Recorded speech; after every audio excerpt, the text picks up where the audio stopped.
मैं दीपक कुमार, सहायक आचार्य EFM, राजकीय महाविद्यालय बारां। आज मैं आपको बताने जा रहा हूँ अंतर्राष्ट्रीय व्यापार की आवश्यकता।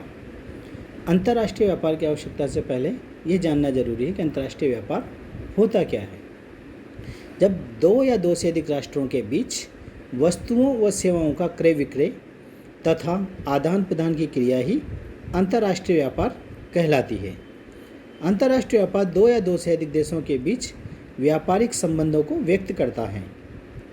जब वस्तुओं अथवा सेवाओं का क्रय विक्रय एक देश की सीमा में होता है तो उसे हम आंतरिक व्यापार कहते हैं, जबकि वस्तुओं और सेवाओं का क्रय विक्रय अथवा विनिमय दो या दो से अधिक राष्ट्रों के बीच होने पर वह अंतर्राष्ट्रीय व्यापार कहलाता है। जैसे भारत अमेरिका, भारत इंग्लैंड, भारत पाकिस्तान आदि के बीच व्यापार अंतर्राष्ट्रीय व्यापार है।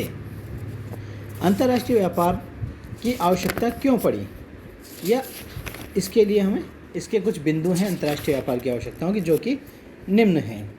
तो इसको हम अंतर्राष्ट्रीय व्यापार के आधार क्या हैं, उसके कारण क्या हैं या उसकी आवश्यकताएं क्या हैं, उनको हमने तीन भागों में विभाजित किया है। पहला है भौगोलिक आवश्यकता, दूसरी आर्थिक आवश्यकता और तीसरी राजनीतिक आवश्यकता। तो भौगोलिक आवश्यकता में है, सबसे पहले है भौगोलिक स्थिति। जो देश अंतर्राष्ट्रीय व्यापारिक मार्गों पर स्थित है वे स्वतः ही अंतर्राष्ट्रीय व्यापार में लिप्त रहते हैं। उपयुक्त भौगोलिक स्थिति अंतर्राष्ट्रीय व्यापार का प्रमुख कारण है। दूसरा है प्राकृतिक संपदा। जिस देश में विपुल खनिज एवं वन संपदा है वे अपने विपुल साधनों के उत्पादन को विदेशों में भेजकर विदेशी मुद्रा अर्जित करते हैं, और जिन देशों में इन साधनों का अभाव होता है वे अपनी मांग आयातों से पूरी करने का प्रयास करते हैं। इसी में अगला बिंदु है जलवायु एवं भूमि भिन्नता।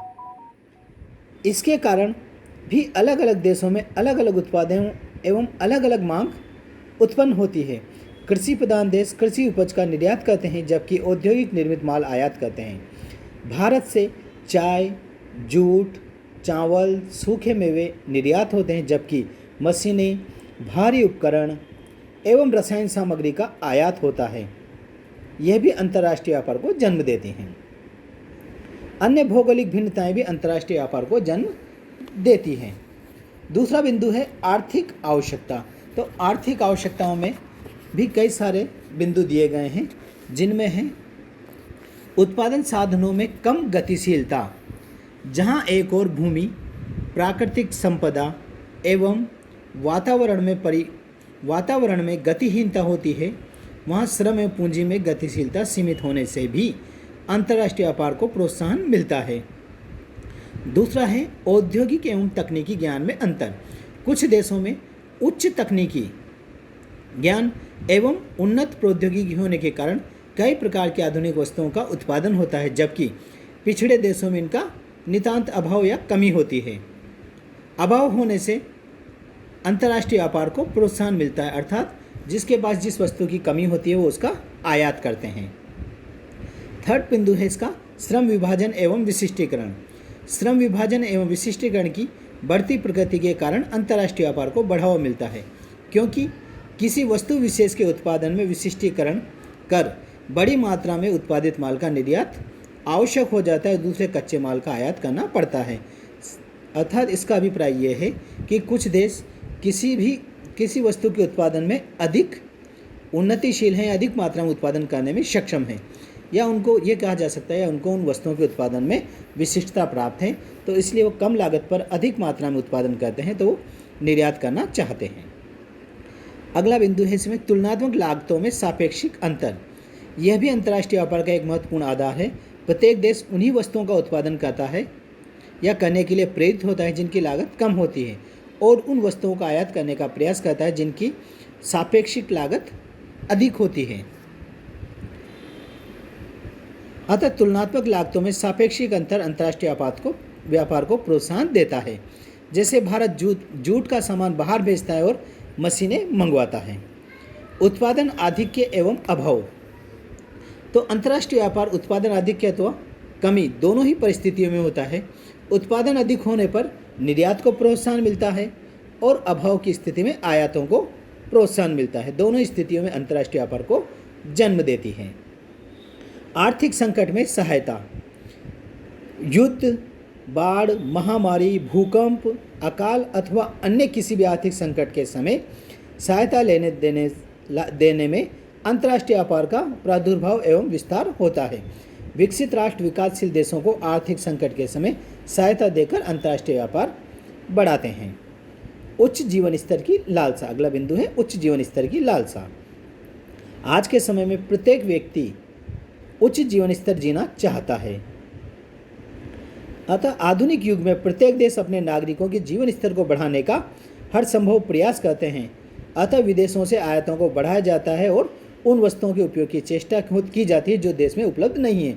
आज देश में कई लोग कई नई नई वस्तुओं का, नई नई मशीनों के उपकरणों का उपयोग करते हैं। अगला बिंदु है परस्पर आर्थिक सहयोग। विभिन्न देशों में परस्पर आर्थिक सहयोग की बढ़ती प्रवृत्ति ने भी अंतर्राष्ट्रीय व्यापार को प्रेरित किया है। अगला बिंदु है इसी में विदेशी विनिमय अर्जन। कुछ राष्ट्र विदेशी बाजारों में अपनी वस्तुओं एवं सेवाओं को निर्यात कर विदेशी मुद्रा अर्जित करने का प्रयास करते हैं। इससे भी अंतर्राष्ट्रीय व्यापार का जन्म होना स्वाभाविक है। अगला पार्ट है इसी का अंतर्राष्ट्रीय व्यापार की आवश्यकता का सी भाग। अंतर्राष्ट्रीय व्यापार में राजनीतिक आधार या राजनीतिक आवश्यकता। तो इसमें है राजनीतिक संबंध कायम करना और सुदृढ़ करना। आजकल बहुत से देशों में परस्पर राजनीतिक संबंध कायम करने तथा उन्हें सुदृढ़ बनाने की होड़ मची है। अतः इसके कारण वस्तुओं एवं सेवाओं के आयात निर्यात का सहारा लिया जाता है।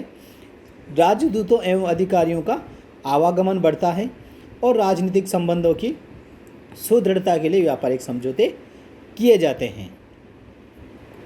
दूसरा बिंदु है इसी का राजनीतिक प्रभुत्व की इच्छा। आज विश्व गुटों में बटा हुआ है और प्रत्येक गुट पूंजीवादी, समाजवादी एवं गुट निरपेक्ष एक दूसरे को अपने अपने गुट में मिलाने के लिए तथा अपने राजनीतिक प्रभुत्व कायम करने के लिए आयात व निर्यात का सहारा लेते हैं। इसी का तीसरा बिंदु है राजनीतिक स्वाधीनता, राजनीतिक सुरक्षा एवं स्वाधीनता। प्रत्येक देश अपनी राजनीतिक सुरक्षा एवं सार्वभौमिकता के लिए उन वस्तुओं एवं सेवाओं का आयात निर्यात करते हैं जो उसमें मदद करती हैं।